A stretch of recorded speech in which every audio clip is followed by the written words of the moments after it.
Okay, let's dig into this. We're starting this deep dive, well, right in the middle of the action.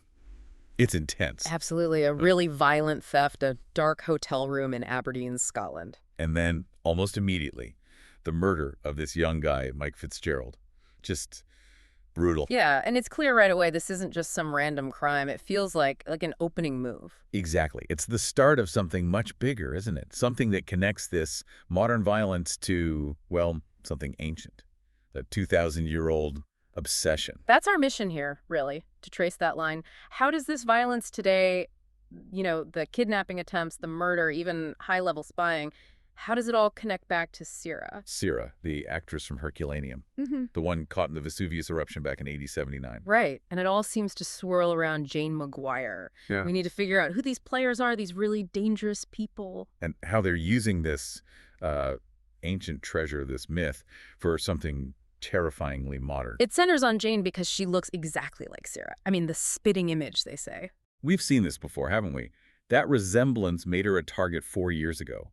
Aldo Manza, the serial killer. Yes, but this is different. This new group isn't just obsessed with the image. They want the Cira gold, the scrolls. And Jane's resemblance is somehow the key. It seems to be. They're leveraging her connection, her very existence, for this far more dangerous endgame. It's this bizarre mix of history, obsession, and just raw greed. So Mark Trevor, the mercenary figure from before, he knows about these scrolls. He does. They were found apparently in a library tunnel under Julius Persebio's villa. Real Roman stuff. And they contain documents about Cira, maybe even written by her. Exactly, including a letter from Cira herself. So Trevor's trying to get them back, partly to find the gold, but also to stop whatever these villains are planning. Which sounds like a major terror plot. It escalates very quickly. Okay, let's break down who we're up against. You mentioned sort of 2 layers of antagonists. Yeah, you've got the muscle, and then you've got the mastermind behind it all. The muscle being Rand Grozak. Right. Vicious guy. International criminal type.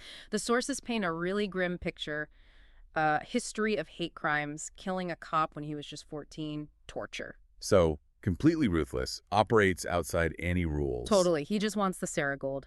And he's the one who set up Mike Fitzgerald's murder. How did he manage that? Through Mike's roommate, Paul Donnell, turned him. It was all designed to basically force Jane out into the open, make her vulnerable. Awful. Okay, so Grozak is the brute force. Yeah. Who's the puppeteer?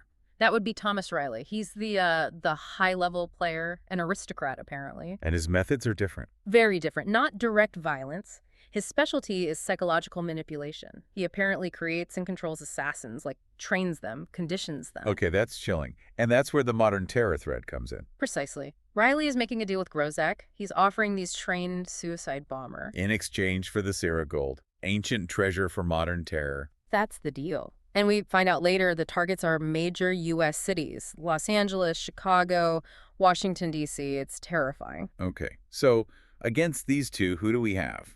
The protagonists aren't exactly conventional heroes, are they? No, definitely shades of gray. Mark Trevor leads the counter operation from Scotland, from Macduff's Run. Which is some kind of leased castle, right? A stone castle.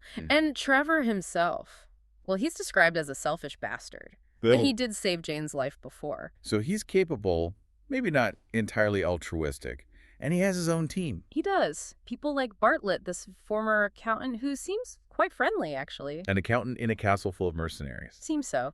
And Brenner, who's a mercenary and pilot. Trevor values skill, clearly. Doesn't seem too worried about their past. And Jane.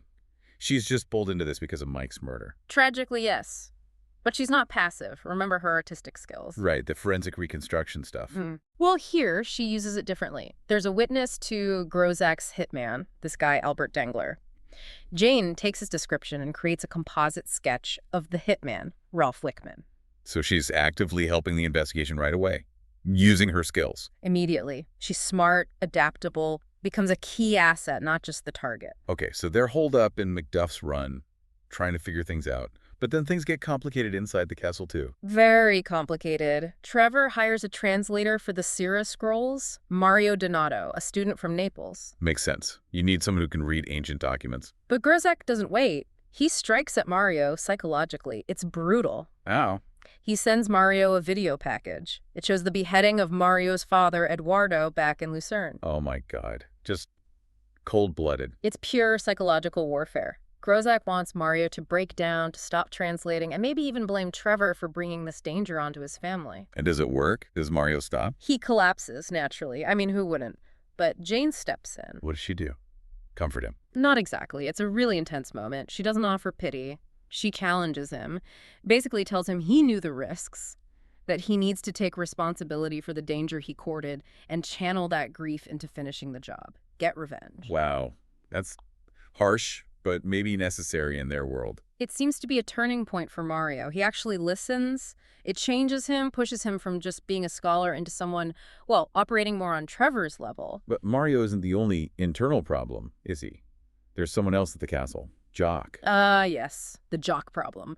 Macduff, the laird, the owner of the castle, is very protective of this young man, Jock Gavin, about 20 years old. And Jock is unstable. Highly unstable. Nightmares, memory loss, prone to violence. He nearly killed a security guard. What's wrong with him? Macduff and Trevor figure it out. He's not just traumatized. He's one of Reilly's assassins.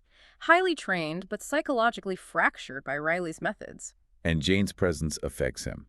Because she looks like Cira. Exactly. Her resemblance seems to trigger something related to his training or trauma. It makes him incredibly agitated. It's dangerous. Yet Jane wants to work with him. That sounds incredibly risky. It is high risk. But Jane believes she can connect with him, maybe gently unlock some of those fragmented memories about Reilly, figure out where he was trained. Does Macduff even allow that, given the danger? Reluctantly, it seems, but Jane pushes. And remarkably, it works. Jock starts remembering. Eventually, yes. He remembers details that point to a specific location, near Boise, Idaho. That's where Reilly trained him. Idaho. Okay, so they have a target location. But before they go, Jane takes a trip. Yeah, she goes back to Naples first, to see Eve Duncan, the forensic sculptor who raised her. And this leads to another revelation. More secrets. A huge one. This goes back 4 years to the Aldo Manza case. Eve confesses something she did back then. What did she do? Remember they found a skull at the marina? They called it Julia. Eve did the reconstruction.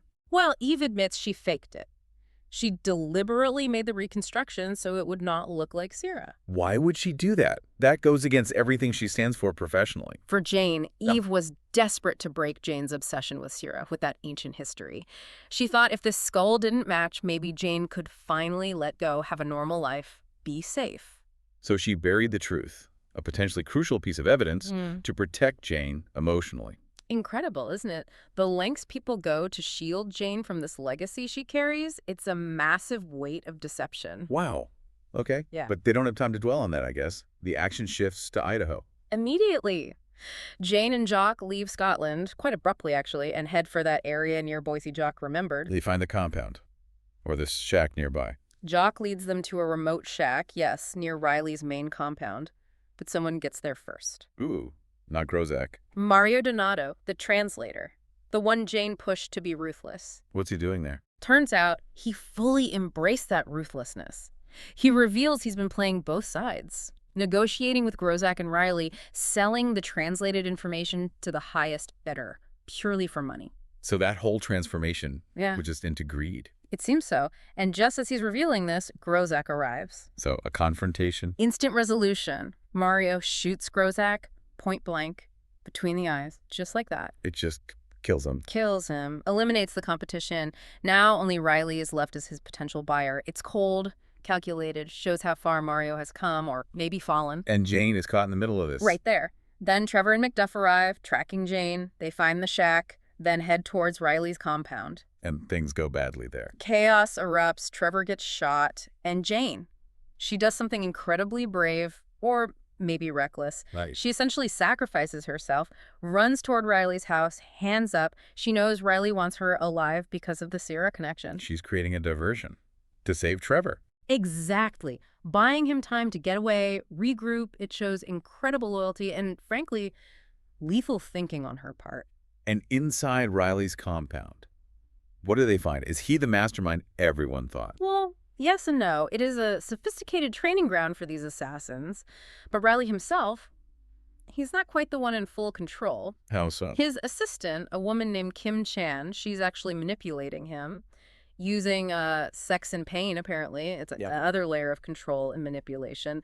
The master puppeteer being controlled himself. This world is just layer upon layer of messed up control dynamics. Isn't it? But the real game changer comes from Jock. Jock, what did he do?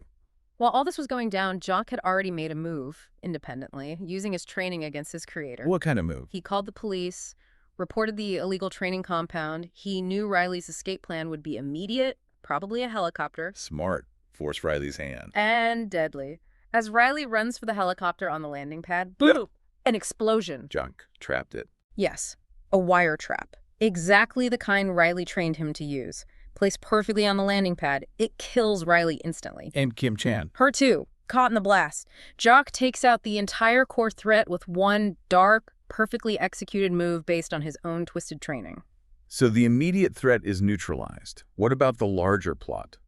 The bombings. They managed to recover 2 briefcases in the aftermath. Crucial finds. What's in them? One has all of Reilly's research on Herculaneum, all the Cira data he'd gathered. The other, that's the chilling one. Personnel records. The bombers. Identities confirmed, targets confirmed, LA, Chicago, DC. But because they have the records, the plot can be stopped. Jock's revenge essentially saved potentially thousands of lives. Wow. Okay. So the dust settles in Idaho. Yeah. But there's still the mystery of the gold, right? And Cira's full story. Right. And this leads to the final, absolutely massive reveal. It ties everything together. Macduff gets Reilly's Herculaneum files from Trevor. And he can make sense of them. But the scrolls. He translates the last piece of Cira's scroll. It mentions a ship's log, Demonidas, a merchant, and a relative named Pia. Then Macduff. He confesses. Confesses what? The truth his family has guarded for 2,000 years. Cira didn't die at Vesuvius. What? She survived. She and her companion, Antonio, they survived, got on a ship, sailed to Scotland, and settled there. They changed their names. Antonio became Angus. So Macduff, wait, is he? He's a direct descendant of Cira, living proof. No way. All this time, the Laird of Macduff's run. Descended from Cira? And then comes the kicker for Jane. Don't tell me. Macduff tells her she is also descended from Cira. Through her own family line, the MacGuires. He says he'd bet his DA on it. So Jane and Macduff are related, distantly, through Cira. It seems so. And the Macduff family knew the Cira gold wasn't lost. It was brought to Scotland. They've been guarding that secret. That's why Macduff wanted Reilly's research so badly, to help pinpoint where his ancestors hid the treasure. That is an absolutely mind-blowing ending. It changes everything. Doesn't it? The whole story flips. It starts as this, modern crime thriller, morphs into counterterrorism, and gets resolved because of a 2,000-year-old bloodline. And the skills of Trevor, Macduff, and Jane the mercenary, the Laird, and the student-turned-operative. Exactly. Jane went from being targeted because of history to being the living embodiment of that history. She found her ancestry. She discovered these lethal capabilities within herself. And after all that violence, the betrayal, confirming this deep connection with Trevor, she decides she wants a quiet life. Back with the Joe and Eve. That's what she says she wants, to focus on her domestic life. Which brings us to that final thought, doesn't it? For you, listening. Yeah. After everything Jane has been through, everything she now knows about herself, her lineage, her abilities, that intense world she navigates with Trevor. Yeah, how long can someone destined to be, a legend, truly stay out of that high-stakes game? How long can Jane MacGuire really stay away from the storm?